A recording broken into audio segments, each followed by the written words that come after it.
call this meeting of the Davenport Community School District Board of Directors to order. And Director Mayfield is here. He's just going to be about a minute late. Let's start with Director DeSalvo. If you've got...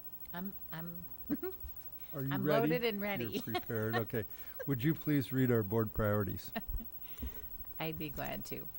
The Davenport School Board establishes the following priorities to ensure the academic success of all students.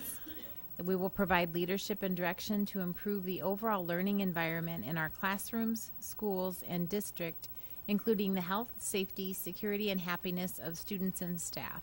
And we will direct and support actions, programs, and activities which reduce the impacts of poverty on our students, their families, and our community. Thank you. And Director Hayes, would you please read our mission and vision statements? Yes, I'll be happy to. Our mission statement is to enhance each student's abilities by providing a quality education enriched by our diverse communities, and our vision statement is the education that challenges conventional thinking, prepares all students to compete in a global society, and inspires our students, parents, staff, and community to answer the question, what if? Thank you very much. Move on to board reports. Are there any? Director Hayes.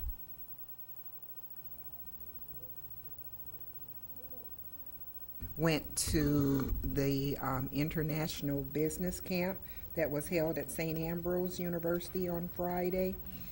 It was amazing. There was about, I would say, about a dozen students there, and they interviewed about 5 different companies, and really through the interviews took away some interesting points having to do with the Quad Cities and, you know, furthering their interest in engineering. I think of the majority of them, they were interested in, you know, a lot of engineer projects, but they really learned the ins and outs of what takes place with international business for that week that they were there from 8 to noon, and they were kind of congratulated and rewarded for their success, and they really gave presentations that showed that they really learned and listened to what they found out. On a sadder note, I would like to send the board's condolence to the Karen Darnell family. She was a nurse in the district, and Ronald Schneckloff, who's the grandfather of TJ Schneckloff. All right, thank you. Are there any other board reports? Director Mayfield, while you were out, we started the meeting. We went through the priorities and the vision and mission statements, and we're just into board reports. Did you have any? Okay. All right. If there are no board reports, we'll move on with communications. Director Snyder, would you please read those for us? Reminder, summer hours are in effect until August 5th. All buildings except operations are closed on Fridays. On Monday, July 4th, we are closed for the holiday. On Tuesday, July 5th, 5:30 p.m., there's a committee of the whole meeting here in the Jim Hester boardroom. Wednesday, July 6th at 4 o'clock is a policy committee, ASC executive boardroom. Monday, July 11th, 6 o'clock p.m., regular meeting, ASC Jim Hester boardroom. And reminder, there is only one regularly scheduled meeting in July. Thank you very much. We'll move on to open forum, and we have no open forum requests. Is that right? Okay. And I just wanted to remind everybody that that's an opportunity for members of the community to give input to board meetings, and we really look forward to those communications. Move on to the consent agenda. May I have a motion? Mr. President, Director Snyder. I move that the board accept the consent agenda as presented. Is there a second? Second?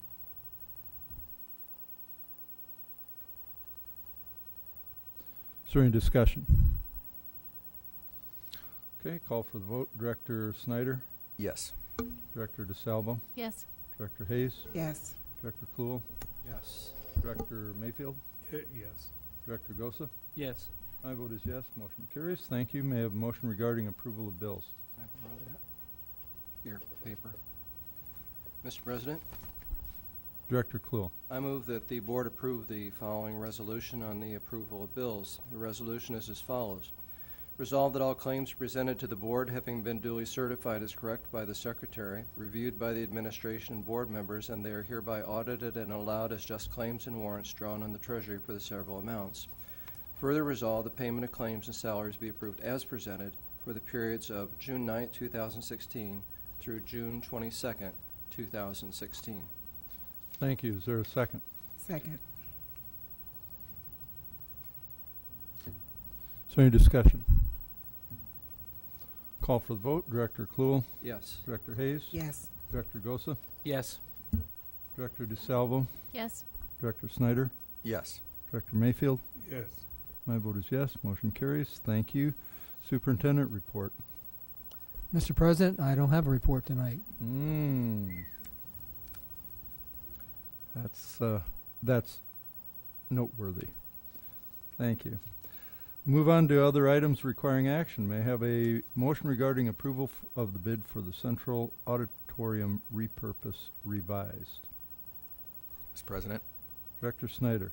I move that the board accept administration's recommendation to approve the lowest responsible and responsive bid of $677,900 to Swanson Construction of Bettendorf, Iowa for the Central High School Auditorium Repurpose Revised project. Thank you. Is there a second? Second. Is there any discussion? Yes. Director DeSalvo. I have a question. Was this in the original proposal for the whole big project, or is this come later? Yes, it was part of a package of 4 projects that were separately budgeted and not part of the pool and auditorium. That was a roof, the ADA and main entry revisions, the repurposing of the old pool, and then the repurpose of the old auditorium. This was included at a budget of $1 million from the very beginning of this whole program of work. Okay. Thank you. Additional discussion. I have a question, kind of a follow-up, because the those 2 projects, the pool and auditorium, were at times separate and at other times combined into one project. And the way this is written, it talks about the auditorium repurpose and the 677.9 that is mentioned here. Does that cover everything that you talked about in the original repurposing estimate of 1 point whatever million? It does not replace the theater lights and audio system, and it does not install a new projector. It does not replace the seats on the balcony. It only replaces the seats on the main floor. What about, is there any pool part of this? Oh, no. This is the old auditorium only. And this will create 4 new classrooms in the old auditorium, Kaler, and then do some renovation of the actual auditorium space. And then the pool, has that already come, or is that coming? That's already behind us. Okay, and how much was that? That was 600 and some odd thousand. All right, so rough numbers were in that 1.2 million total for the both of them? Yes. Okay. All right, any other discussion? Director Gosa. I was just kind of looking down through this, and it says all the asbestos-related expenses are to a different account, so that'll be something that'll have to be approved if there's more taken out, removed. Well, I don't expect that there will be, but it wouldn't have to come to the board for approval unless it reached a dollar threshold that Okay, was beyond the administration's ability to take care of. so is that like a different fund to pay for that? Is that why that's? We have a separate? different line item for asbestos abatement in the PEPAL account, and we also go to a fund that we, maybe I should ask Marcia to explain. We can also take asbestos from the general fund and then go to the School Budget Review Committee and ask for spending authority for that. And what that allows us to do then is to free up more PEPAL dollars so that we can do future projects and take care of the spending authority issue through the SBRC. Okay. Do we get any kind of credit when you remove asbestos or whatever, making it safer, or no? Not that I'm Nothing. aware. Okay, thank you. Director Hayes. Will we come back later to do those upstairs auditorium seats, or they're going to be left as is? Well, I'm sure the school will continue to ask us to do that. And at some point in the future, I'd say it likely will get done, but not in the immediate future. And we talked about, among staff, increasing the budget, and our consensus was we've got to try to live within the budgets that we have here, and we're just going to have to trim some things back. Okay, thank you. Director DeSalvo. I have a question, Marcia, back to you, and I don't know if that's appropriate now, but she's not on the floor. But when you say general fund, I perk up, of course, and it seems odd that we would take money out of that, which there isn't much there to start with. Can you explain that again to me? We've got the cash in the general fund. Our issue obviously is spending authority. And with the School Budget Review Committee, when you go to them for asking for spending authority for asbestos projects, it's pretty much a done deal that they will give you that authority. And you can take. Right, so there would be no impact on our spending authority by taking it from the general fund. Okay, that, now I get it. Thank you, I appreciate that clarification. Any additional discussion? Okay, great. We'll call for the vote. Director Snyder. Yes. Director Gosa. Yes. Director Mayfield. Yes. Director Hayes. Yes. Director Kluel. Yes. Director DeSalvo. Yes. My vote is yes. Motion carries. Thank you. We'll move into discussion items. I just wanted to make sure that everybody was aware that I took off a discussion item which was responding to certain board requests, especially as it related to J.B. Young. Those will not be discussed tonight. We will have two discussion items, one on block versus traditional and the other on the superintendent evaluation. Let's start with block versus traditional schedule. Superintendent Tate, do you want to open that up? Thank you, Mr. President. For several years, when we've been looking at huge budget cuts, one of the items that we have discussed and we've held hearings on and the board has debated is changing from the current block schedule in the high schools to a traditional schedule. The idea would be that currently teachers teach 5 periods, and by going to the traditional, they would teach 6 out of 7 periods. Therefore, we would need fewer teachers, and we'd save a net of about $1.1 million. I say a net because changing from a block to traditional, we'd have to hire some paraeducators to do some of the duties that teachers are now doing, and there was an issue of needing some more books. So we have been projecting that we would save about $1.1 million. This came up again, and I had proposed it to look into next year as a savings, and the board had asked that we bring it up early and often so it's not a surprise to the community. I had heard, but never officially, that there had been some arbitration action in the past concerning this very issue of having high school teachers go from a 5-period to a 6-period day. So I asked Dave Thiede, the president of the DEA, and Toby Payon, did they know of any arbitration and could they do some research? They did research, and there is a 1989 arbitration that the district lost where the DEA took the district to arbitration because they had taken the high school teachers from a 5-period day to a 6-period day without negotiations. Apparently the practice goes back to 1980 and 81, where the high school teachers had always taught 5 periods, and therefore the change in 1989 was a change in working conditions and practice. I asked Jim Hanks through Deb Miller to evaluate that arbitration and see if there's any chinks in that we might attack if we decide to go back again, if we got called on taking an action of going from 5 periods to 6. And he said it's a pretty solid arbitration, and he would presume we would lose again if we went back and took it to arbitration. So I bring this forward because the board needs to decide, as we go forward looking at researching budget reduction options, is that one we want to leave on the table? If we didn't do that, I have coincidentally looked at the what we would gain from increasing class size at the high schools, and by increasing class sizes, we could probably save about $1 million. And I've never taken that one because it's either you're going from block to traditional or you're doing class size. You can't do both.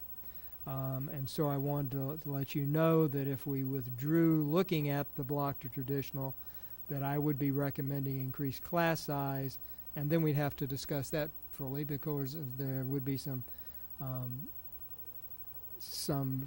reluctance on the part of high school teachers to increase class size. I did ask Mr. Payon if he had any thought about, well, would teachers prefer to go from a block to traditional rather than increase class size? He, had no opinion, and they certainly have not asked that of their membership. That'd be a very official ask that they'd have to make. So I can't suggest whether that would even be a good option to provide to them. So I wanted to provide this explanation to the board and to answer any questions and to see if there's some thought about actions at this time. All right, thank you for that explanation. Let's open it up for discussion. Oh my goodness. Director DeSalvo. What is the state maximum number of students that you can have in a classroom? I don't know of any when we're talking just general classroom. Now, there are some specialty classrooms, special education, and so forth, where there'd be a cap on it, but I don't know of any other cap. You can go as high as you're willing to go. And would we be willing to add paraeducators to help with that increased size? You could. That, of course, would cut down on any savings that you might make, and you'd have to decide whether paraeducations are needed at the high school level. We do that at the elementary level when we go over what our cap is. We do have elementary caps that we have proposed, but you'd have to consider whether that would be a practical thing and whether paraeducations would, in fact, be useful in larger class size. I mean, high school class sizes vary greatly. I've been in chemistry classes where there's 35 people. I've seen band classes where there's 8. And that's sort of what you have to do is balance that. And I mean, even this year, we're taking a closer look at class size in intermediate and high school and making sure that we balance it so we don't have electives with very small classes. So we just have to do more of that. Thank you. Director Snyder. Yeah, I think it's unfortunate that we're sort of had our hands tied by a 30-year-old agreement, sort of like our funding. I can't say that I'm for the block or the traditional, either one, but I do think it's important that if it's not something we're going to continue discussing, that we make that clear now, rather than string people along. And the way this looks now, if we have to, we would go to arbitration and lose that savings, then what's the point? Because the point was to make a savings. The students and a huge amount of staff have made it clear that they prefer to stay with the block. And if the savings isn't going to be there, then I think we're wasting our time and the community's time by even investing any more time into it. So that's my stance. Any additional discussion? Director Kluhl. I was just wondering what the additional requirements would be of a teacher in going to block scheduling, or going to traditional versus block. Because obviously it's a compensation issue, and I'm just thinking through this and thinking, well, 30 years ago we were in a situation that we're not in now. We're all making sacrifices. There are no good choices at this point.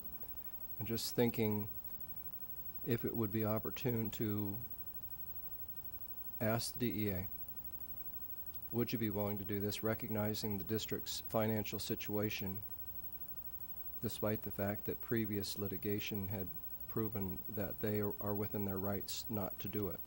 So I'm just wondering, what is the encumbrance to teachers in going from block to traditional?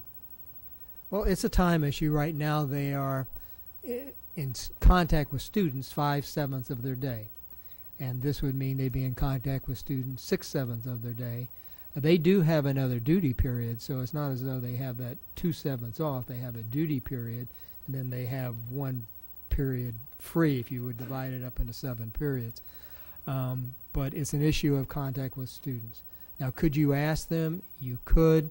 I mean, there's several things working here. Is there will on the board to go to from block to traditional? Because if you ask them that, you assume you're going to do it. I'm not even sure we have the will on the board, and you don't want to take that route if there's not the will on the board.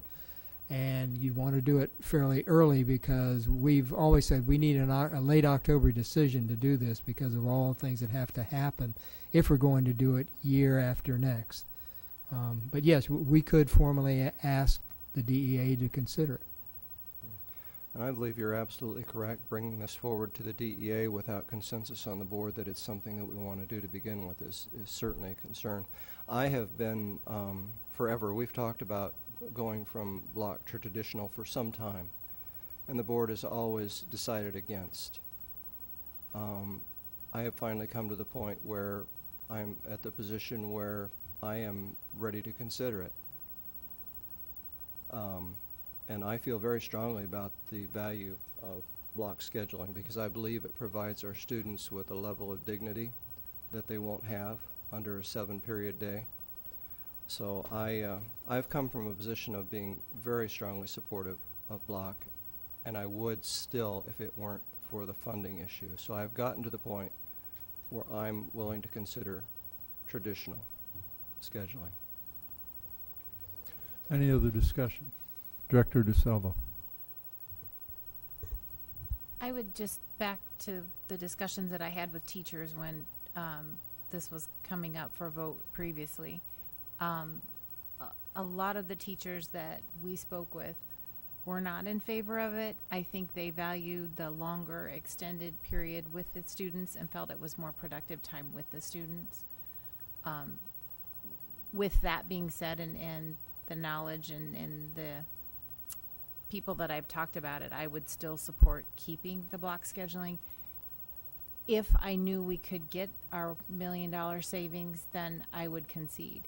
But I'm not feeling comfortable with what Dr. Tate has uncovered, that we're going to have savings with a possible arbitration, which I think we would be headed for, based on my experience in dealings with this previously. So I think I would have to support, as much as I hate to even think about that, but larger classroom sizes to try to make up some of that savings that we won't be able to get with this. Director Mayfield. I have to agree that the block scheduling has been around for quite a while. Many of those parents of these young people we have now in block scheduling actually were a part of the 7 periods that were years ago. So they have something to compare it to. You know, we have the teachers, many of them that have experienced both, and they prefer it. So I think it's important that we listen to what's going on. And I know that we have a need of funding always, and that's going to always be there. But to put the teachers and the students in a situation that they don't particularly like and want is going to hurt us down the road. So I think block scheduling is the way we should keep it. Director Hayes. And in listening to Directors Mayfield and DeSalvo, I wouldn't want to create, for the educators in the classroom, we already know what they're most interested in. To even take it to arbitration, I would think You know, it's almost saying that we want to do something different irregardless of what you're saying, and we have to respect the fact that this is working and try to look at savings at another avenue. Director Snyder. Yeah, kind of along the lines of what Director DeSalvo and Director Mayfield were speaking about. You know, it would be tough to get me on board with that switching to the from the block back to the traditional, but that $1.2 million is, we're at a point where it's too enticing not to look at it if that's an option. Because what it boils down to me is the one thing that we did discover is most people do prefer the block schedule versus traditional, but there is absolutely no significant proof that one is better than the other, and that was kind of discouraging as well. If there's, because we know the larger class sizes you get, that does have an effect on learning. But if there's no money that can be saved by this, I think it's, or even not as much. You know, I think that anybody on the board, the only reason we would even consider this again is there's not many things that we can cut that would save $1.2 million, that there really is no specific data that says, yes, you know, this will hurt kids. It's tough, you know, because we hear the phrase, you know, keep cuts away from the classroom. And I kind of laugh when I hear that, because no matter what you cut, it's going to affect the classroom. There is no keeping it away from the classroom. But I guess I have concerns too about the increased class size, because there's just as much to be said about the negativity of that. And I would be curious if you asked teachers, or, you know, if teachers had the choice, would you prefer a traditional or would you prefer to have more kids at each class? I'm not sure what their answer would be. So I guess I'm at a loss. But if there's no savings, it's a disservice to even continue kicking that can down the road. Anybody else? Director Kluhl. I think it's important to keep the long-term perspective in mind. We're talking about $3.5 to $5 million in cuts this year, next year, the year after, and the year after. What's left? There isn't much left. I mean, we're all holding out hope that at some point state aid will be equivalent with what we need, but frankly, I'm not real hopeful that's going to happen real soon. So we're looking at significant cuts in our funding, and people don't like a lot of decisions that we make. They certainly don't agree with us closing schools. We do things on this board not necessarily because it's what makes people happy. And I know where people are at with block scheduling. I sat through all the forums. Students are absolutely supportive of block scheduling. Parents were too, and I am too. But it comes to a point where you have to consider the quality of education that we're going to be providing for our kids. And this is $1.2 million. It's not enough, but it's something that we can do. And I know that it doesn't make people happy. I know that it doesn't. But I think leadership and accountability to the kids in our district require us to think long term.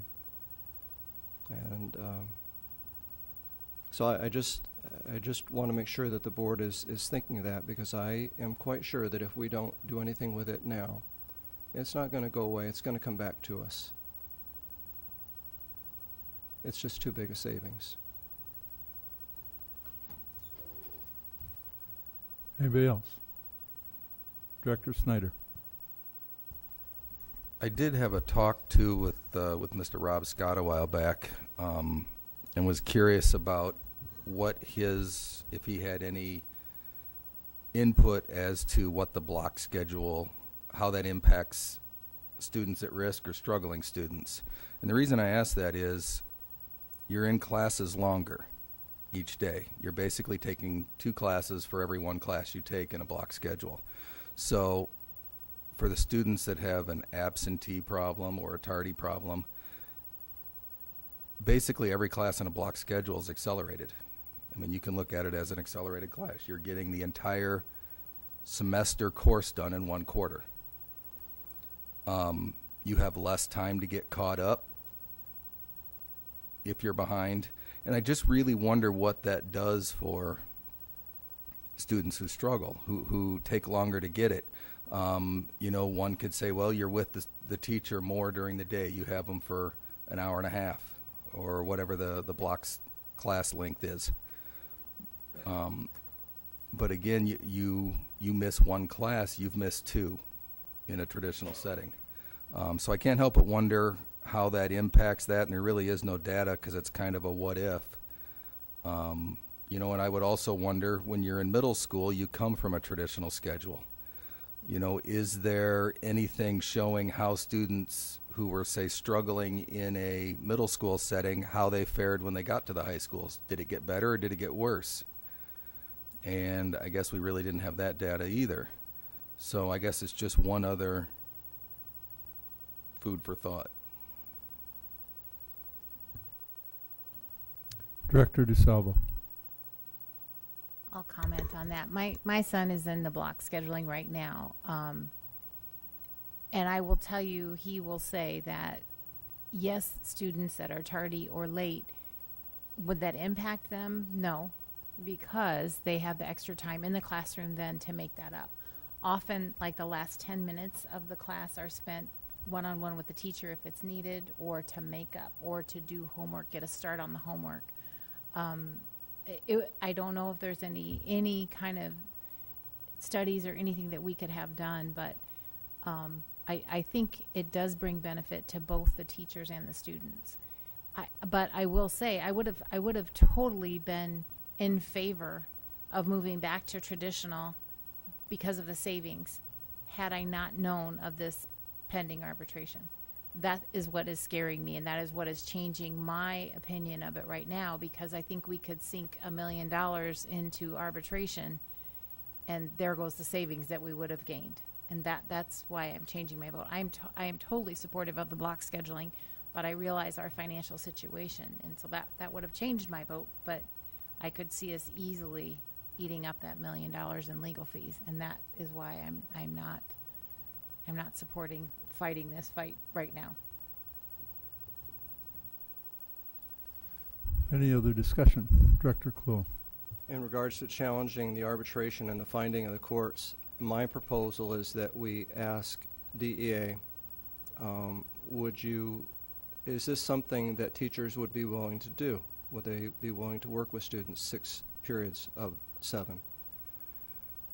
If not, don't proceed. I don't see any reason in that, but I think that at least giving them the opportunity to respond.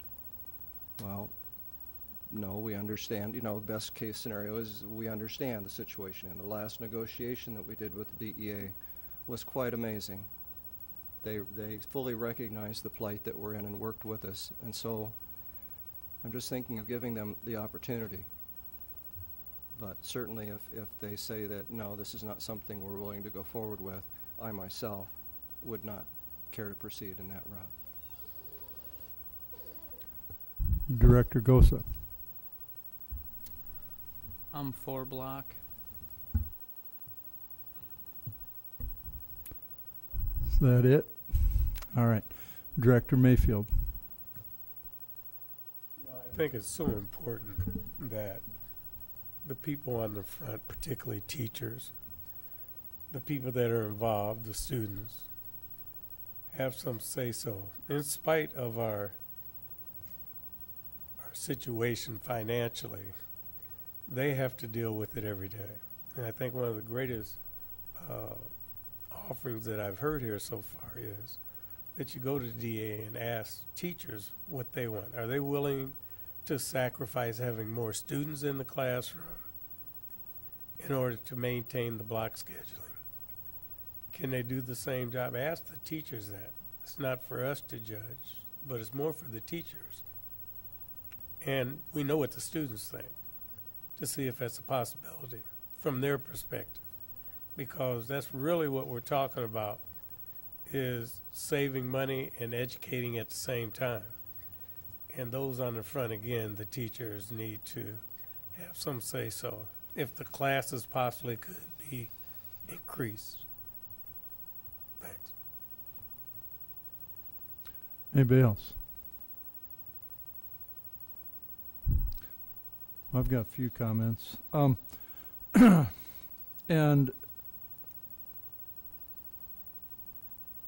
I was here way back when, before all of the high schools were black. And I went to the session at West. And I do believe that there's a lot to be said about momentum. There were at least 70 parents at that meeting, and there was one parent that advocated for black. It was being advocated, and the other 69 were opposed to black. I suggested that they come and speak to the board, and nobody came. It passed. When I look at what's going on, and it doesn't concern me at all that there was a court decision back in 1989. Courts do change, judges change, the times change. There is no pending arbitration on this. It's just a possibility that is expressed here. And so when I look at it, and there are a couple of different things. One is that in the discussion here, it talks about the district did have to pay back pay for 1 year. And I thought, well, how much is back pay for 1 year? And it may be significantly less than the $1.1 million of savings. I don't know. And I don't know how to even guess that, but I would just guess that high school teachers is probably a minority. It's got to be 10 or 15% of total teachers. I'm just guessing, swagging. But anyway, the point I'm getting at is that just because we had to pay back pay may not be a sufficient reason to not move forward. If, let's say, the back pay was $300,000, but you have a savings of $1.1 million, then you have a net $700,000 of savings. So I think it's inappropriate to base a financial decision only on that we had to pay back pay without understanding what the back pay was. It also talks about in 89, it refers to this district moving high school teachers from 5-period day to 6-period day without negotiations and without extra pay. And so it's been kind of thrown on the table, not necessarily the negotiations part, but at least discussing with the teachers the possibility that maybe this, and Director Kluhl did talk about really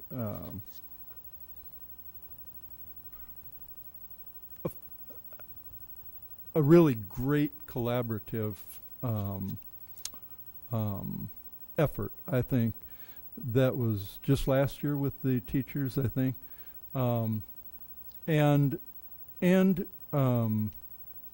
Toby Payon, who's mentioned here, has talked significantly about the idea of interest-based problem solving as opposed to interest-based negotiation. And so I think it is something that might be worthy of throwing on the table from an interest-based perspective. Another thing here that was kind of touched on several times, but the words were never used that I can recall, were student achievement. And student achievement, I think, is really critical to all of these things. And what we've talked about is how teachers feel, how the students prefer things like that. Well, it gives you a chance to do this, and anecdotally, when I've talked with people and they've given me the true answers about why they like block, anecdotally, their words don't support generally the idea of increased student achievement. What their words generally support is that they do prefer it. They like it better for a lot of other reasons other than student achievement. The reason I mention all that is that I do think about data, and I thought, when I first looked at this 8 or 10 or 12 years ago, whatever it was, and I tried to find the data on differences in student achievement versus block versus traditional, and as Director Snyder says, there just doesn't seem to be much, and I generally found the same thing, and in fact, in a lot of cases, districts had gone from traditional to block and then back to traditional for a variety of reasons, but generally it was around the student achievement decrease that they saw with going to block. I was thinking about ways that we might be able to measure student achievement in the district between block and traditional, and I'm sure that our administration could figure out a way, just in a gross way, or some way to say, on the whole, it looks like block is better for student achievement or traditional is better for student achievement. And I don't know if that's a possibility quickly, easily. I don't think it is at all. You'd asked that a year or two ago, and we looked, and there's just no records to go back, and the courses are so different. I just wouldn't know how to do that. We've looked for the research, and it just seems to be inconclusive. Okay, thank you. And so without there being any data that supports student achievement one way or the other, and really with everything being anecdotal, no matter who's got it, and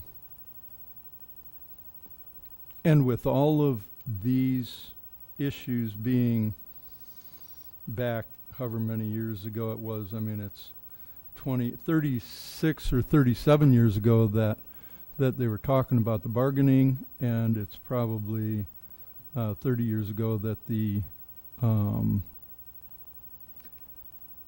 I'm assuming it was a court decision. It just says the bottom line is that the arbitration found. So if it was just arbitration, that was, yeah, if it's just arbitration, that's not even a court. That's really, that's just a person who seemed to think more that was better back then than the other. So I would advocate to at least figure a way, whether it's something along the lines of Director Mayfield, Director Kluhl, to at least test the waters somewhere. I would not be afraid of moving forward, especially if it's just an extra pay issue, and that we should be able to figure out, I would think, what the extra pay was back then. So, and if the extra pay was $2 million, well, that would make a big difference. But I really kind of doubt that that's what would happen. So I would advocate trying to do something with this. I think, as Director Kluhl said, we are in for a future of budget cuts. And I think that this year our board is going to have to make some tough decisions. I think that we have for too long kicked the can down the road with respect to making real budget cuts, and that includes this coming year, where we've planned on taking about $4 million of non-budget money out of the budget by doing things with our insurance holiday and with our taking money out of the reserves. But we have to have the fortitude somewhere, somehow, I believe, to make those hard decisions, because we do have to be fiscally sustainable. Director DeSalvo, you've been trying to get in. Just with all due respect, if you take 1.1 million and divide it by, say we have 100 high school teachers, and that's probably low, that would be an $11,000 a year salary. So you're probably looking at least twice, if not 3 times that, if you paid them an annual salary based on the prior arbitration. Because you said, well, it might not even be 1.1 million if we paid every high school teacher equal to 1 year of their pay. No. You must have, I must have really miscommunicated. Because, no, all I was trying to do was to reference what's in the article here. Sure. And it just talks about back pay that was for high school teachers for a period of 1 year. It would be back pay only, I'm certain, for those additional classes Okay. that they Not had the to whole year work. salary. Okay. Right, Then right. Then if I could comment on the quality of education, and something else I would like you to consider too. The dual enrollment program that we get state funded, that is based on a block schedule. So you would have to consider what you're going to do with that program if we got rid of that. That was one of the things that had come up previously when we were going round and round about this. And there is state funding that comes to us for offering that, correct? That's true. Concurrent enrollment does have state Right, funding, right. whether it's in the dual graduation program or any of the other schools. Right. But I know that it came up. So I think that would be something that we would have to consider.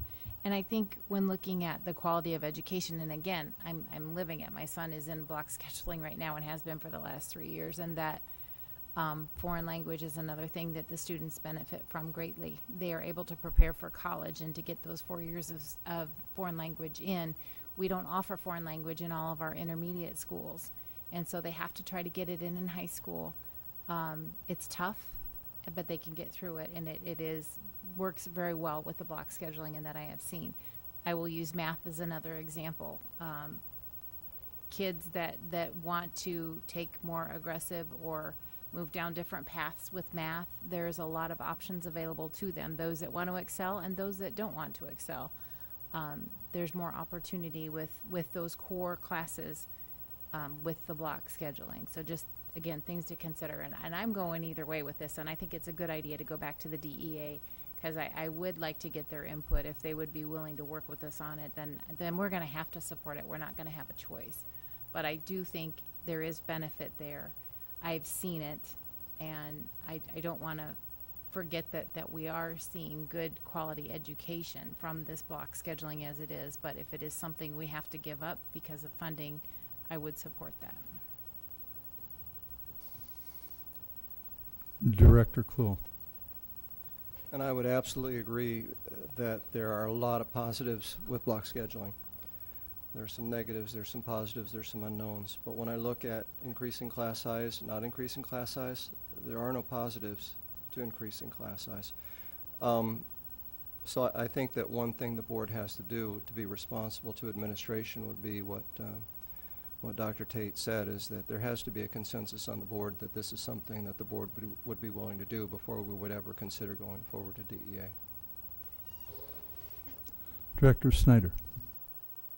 Yeah, one last, because obviously this has been a big discussion over the last few years with high school kids as well as teachers. And, I posed one question to a few of them, and their answer kind of changed a little bit, because, yes, they're for the block schedule, but then you ask them, okay, are you still for the block if it means you have to give up art, music, and some athletics?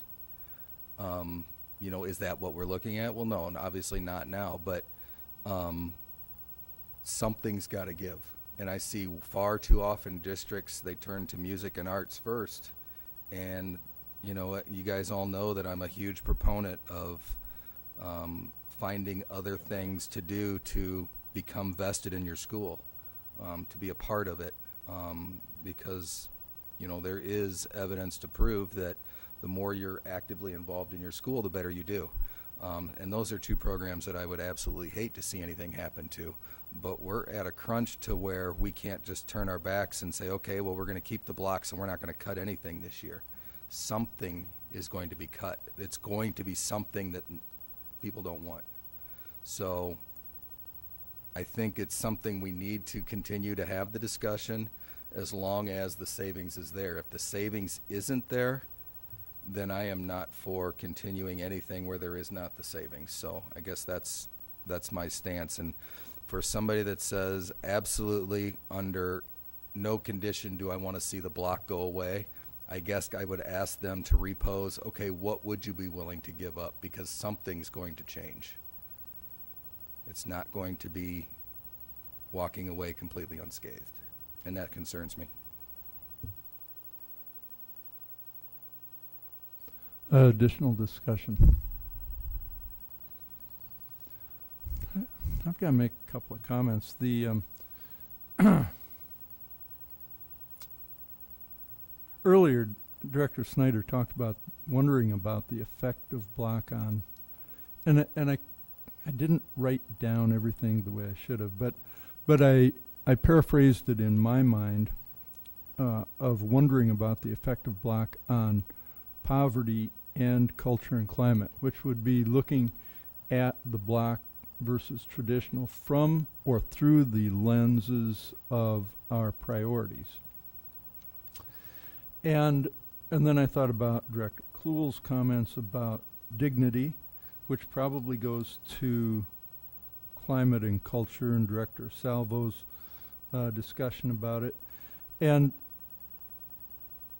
yet, with respect to how block or traditional affects low SES students, and just because there's extra time available during a class that they might be able to catch up, there are other reasons that, in fact, some of us have been reading about that talk about absenteeism.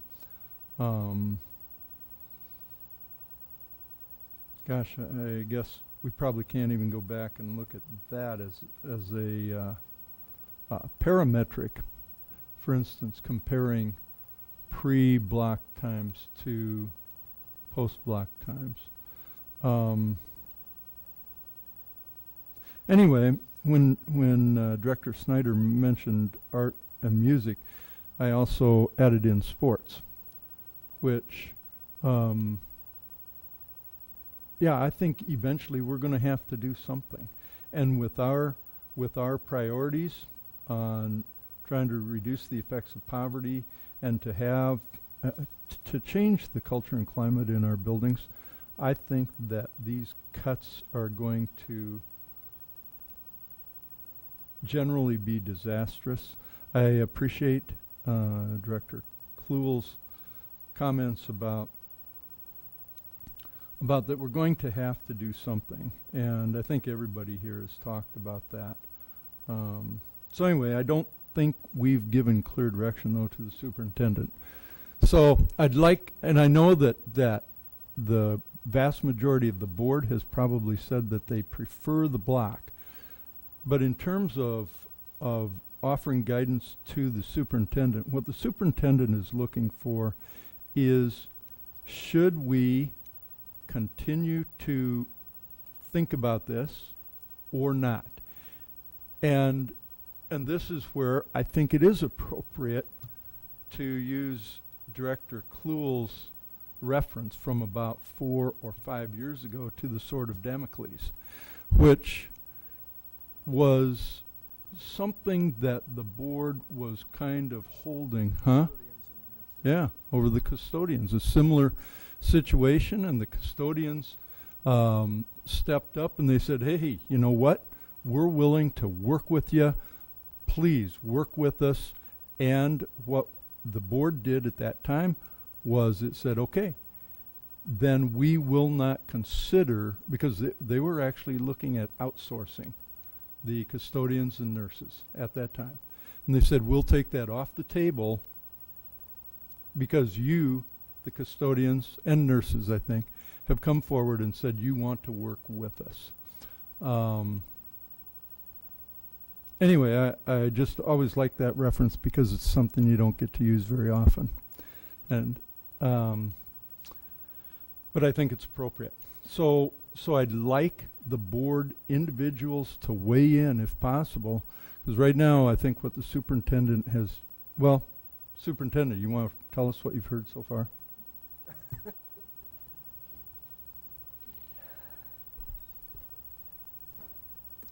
I mean, I think if you took a vote right now and you can't, and said, do you want to take block scheduling off of the list for consideration of reductions, it would pass that you would take it off the list. But again, we're not at that point.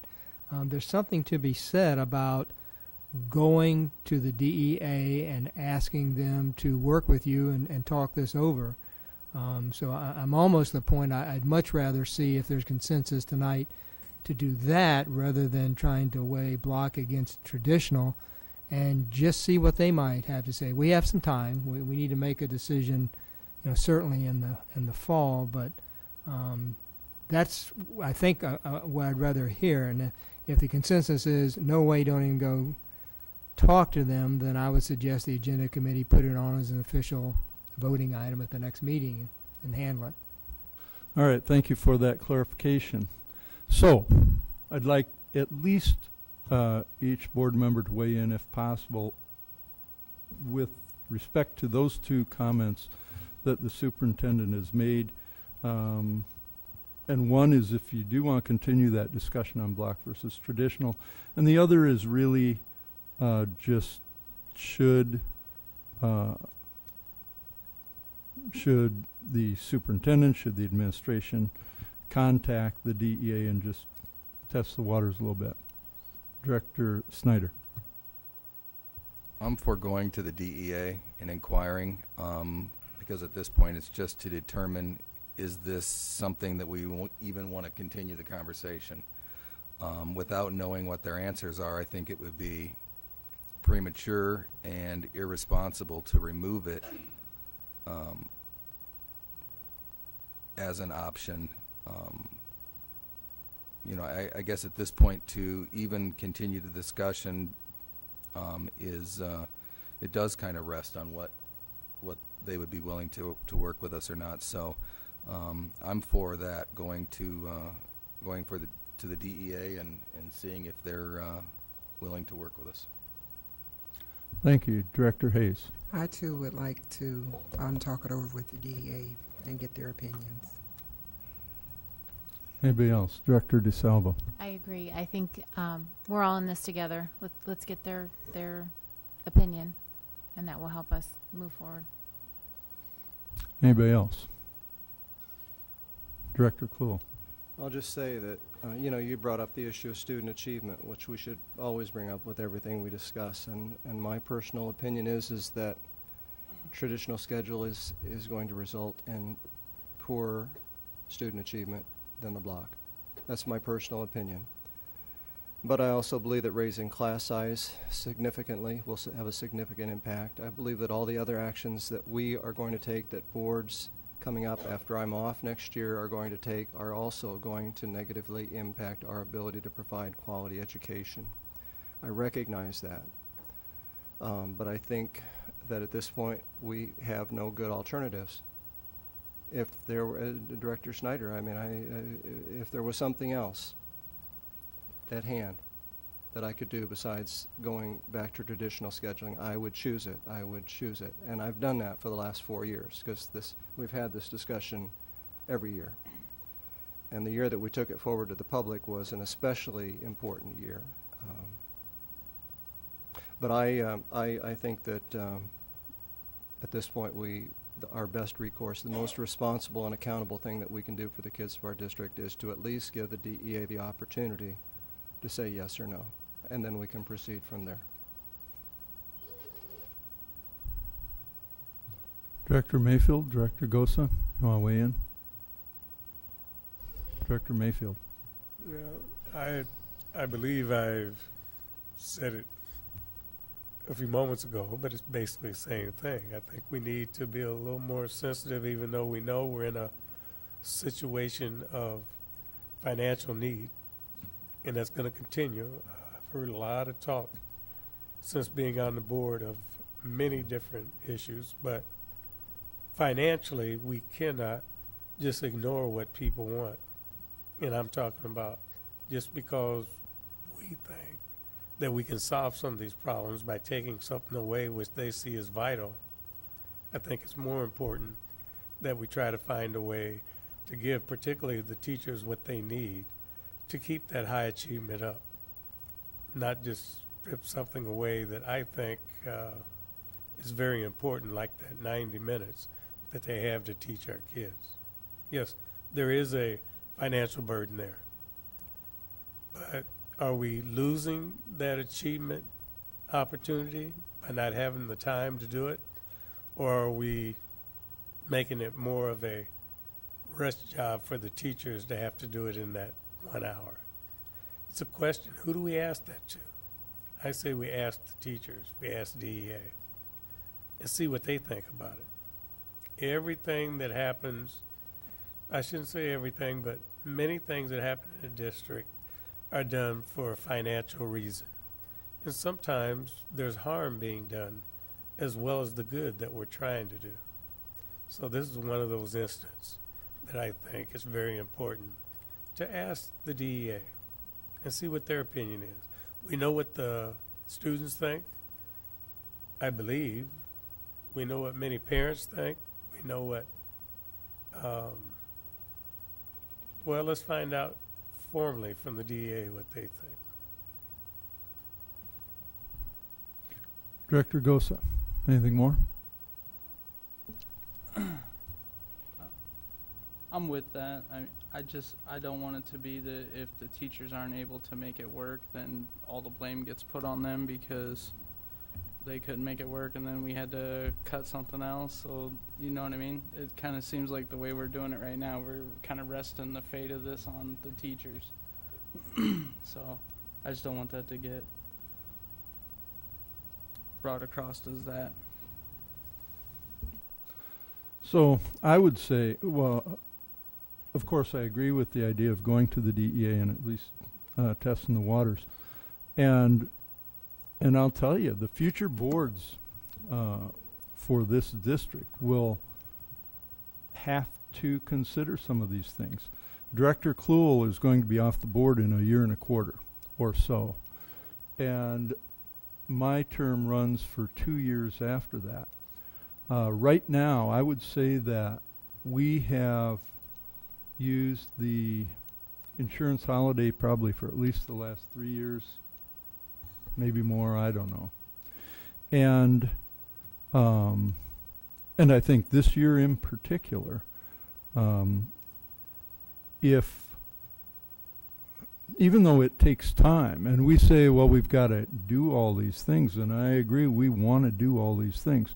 At the same time, I think it was this past November that the Department of Education for Iowa disbanded a district, Farragut District, in the state of Iowa because they had failed to comply with their fiscal responsibilities for a few years.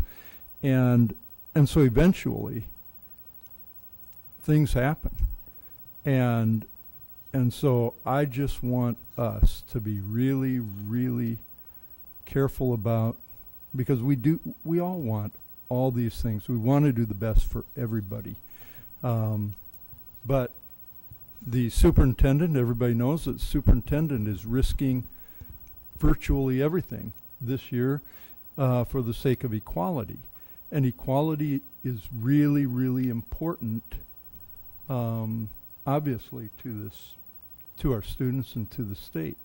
But so far, the legislature has said, doesn't really matter, a few percent, that's okay. So what's $140 million over the years? It really isn't something that the legislature wants to address. And so this board has to do it. And it has to make those tough decisions at some point. So I think you have an understanding of where we I are? do. Thank okay, you. great. Thank you. With that, I think we'll move on to the next discussion item, which is superintendent evaluation. Director Kluhl, would you please lead that discussion? Yeah, the agenda committee just thought it would be appropriate to let the board know what's coming up in terms of the superintendent's evaluation. Several of us have been part of that in the past, but some of you haven't. In 2012, the state code was revised in terms of what boards are required to do, and it reads like this. A school district shall conduct an annual evaluation of an administrator who holds a professional administrator license issued under Chapter 272 for purposes of assisting the administrator in making continuous improvement, documenting continued competence in the Iowa Standards for School Administrators adopted pursuant to Section 256.7 and subsection 27, or to determine whether the administrator's practice meets school district expectations. The evaluation shall include at a minimum an assessment of the administrator's competence in meeting the Iowa Standards for School Leaders and the goals of the administrator's individual professional development plan, including supporting documentation or artifacts aligned to the Iowa Standards for School Administrators and the individual administrator's professional development plan. So prior to our annual meeting, which will be in August, I believe, September, we are scheduled to have this evaluation, and it's I think it's kind of a three-part evaluation. I'd like Dr. Tate to talk a little bit about this too, but I'll start it. 3 parts. The first part is reviewing Dr. Tate's professional development plan and the things that we've recommended and the things that he's done. The other part is what's called a summative evaluation based on the standards, and there are 6 separate standards on which we will base his performance on. And you'll be getting read-aheads on this before the evaluation, so you'll know what to look for. But there are 6 criteria that were established, actually, I believe, in code, and we used those successfully last year. But as Dr. Tate said last year, I think that those are kind of and what we do is we'll rate him either he met them or he didn't meet these standards established by the state. It's pretty uniform. They're pretty broad statements. But Dr. Tate said the real performance issue that he wants to get on the table is his goals and how he's done with the goals that we've helped him to establish. And I think that's the real meat of the evaluation in terms of practicality. Last year, in reviewing Dr. Tate's performance, we found these significant achievements.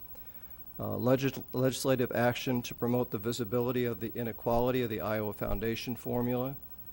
He initiated collaborative relations between the Davenport Mayor, City Council, and Davenport Community School Board, and he effectively communicated with the community, students, and staff, ensuring that the board is able to make informed decisions. And we provided him with 3 areas for growth that we thought were important. That is that we found that the achievement gap was not narrowing, that family connections and school climate need improvement, and 3, that sexual harassment at high schools needs to be more closely monitored. So it's important, I think, to recognize that the review is not intended to be an opportunity for rail on Dr. Tate, but rather a dialogue between the superintendent and the board in terms of how are we doing, what do you need from us in terms of support to do what we want we believe that you need to do, and how can we work together as a team. It will take probably 1.5 hours, 2 hours to go through this. In the past, Dr. Tate has requested open sessions. I don't know if he will this year or not. Typically, they're closed sessions. Dr. Tate has preferred to have his in the open. At the end of that process, then, the board typically will go into closed session and will work on the superintendent's contract at that point. So that's kind of a quick rundown of what that 2 hours looks like. Dr. Tate's going to be working on his goals, and we'll review those goals again. I don't have a copy of the goals that we set out, but Dr. Tate, maybe you'd like to just say a few things about the process from your perspective and what you'd like to see at the end. Well, I think the goals are the ones that you've set as what we'll be working For on. growth? Yeah, the areas for growth. So, 3 parts actually. I'll be providing you the achievement report sometime in August, so we'll look at that together. Secondly, then I'll give you a report on my progress on the assignment that you gave me. And then thirdly, state law requires we look at those standards. So what I will do is provide you what I think were the highlights of the year. It'll be multi-page, and then you've got to take those and kind of line them up with standards and say, here's how I think it applied to certain standards. I mean, in the past, I've picked the standard, I've picked the element below the standard. I really think that's your job. I give you, here's what I've done, and you can match them up and then decide if it's a strength, or looking through all the standards if there's some area that I haven't met the standard at that time. So it really is 3 parts, and I would want it to be open again because I think that the public has a right to understand the relationship between the board and the superintendents. That's important. It's a healthy process, and especially I think being an open meeting of the board, it's very transparent for the public, which is the way we do business here, which I'm quite proud of. Okay, thank you for those introductory remarks. Is there any discussion or questions about this evaluation that's upcoming? Everybody's cool? Yeah, it is a little warm. Just a couple of additional things. So the, if I recall properly, I think July 1st is actually your anniversary date. Is that right? Okay. And so we do try to get the evaluation done in a fairly timely basis. It sounds like because of some of the reports and everything, we probably won't get done until September. I'm guessing, which is kind of where you were originally talking, I believe. That would be our goal, All right. no later than. And then I've asked the vice president really to take this on. And so there are a few other housekeeping things that he will be doing. And one of them that we have tried to do in the past is to limit our evaluation. Evaluations are very, very difficult, and you can do them in a number of different ways, and we've tried a lot of different ways. And one of the things that we have tried to do, I believe, is to limit the number of goals or standards that we have that we are proposing or evaluating to. As you start evaluating the superintendent's performance on 6 standards that each have 6 parts or something like that, and it's like, so anyway, I appreciate all the work that that you're doing on that. Any additional discussion on this? Okay, and those will probably be special meetings that get set up. Could do special. Yeah. Could be a cow, but more Okay. likely a special. All right, very good. That will end our discussion on the superintendent evaluation. Are there any board requests? I've got, it looks like 2. Any others? No? Okay.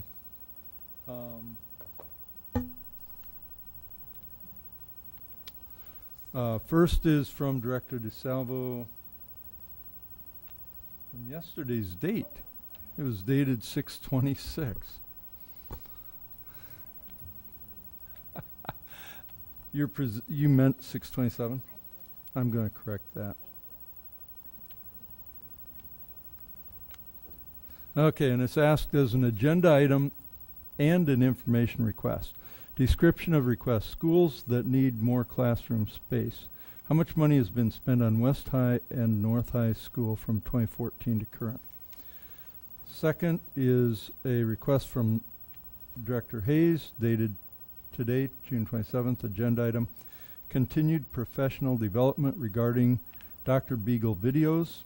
We have dropped the ball on this. Is the general consensus that chapter book is more appropriate, or will we finish the videos with discussion? So that'll be an agenda item, and that will go to the agenda committee for consideration. All right, thank you very much. With that, are there any administrative reports? Not tonight. All right, then I would entertain a motion to adjourn. So moved. Is there a second? Second. All those in favor say aye. This meeting is adjourned.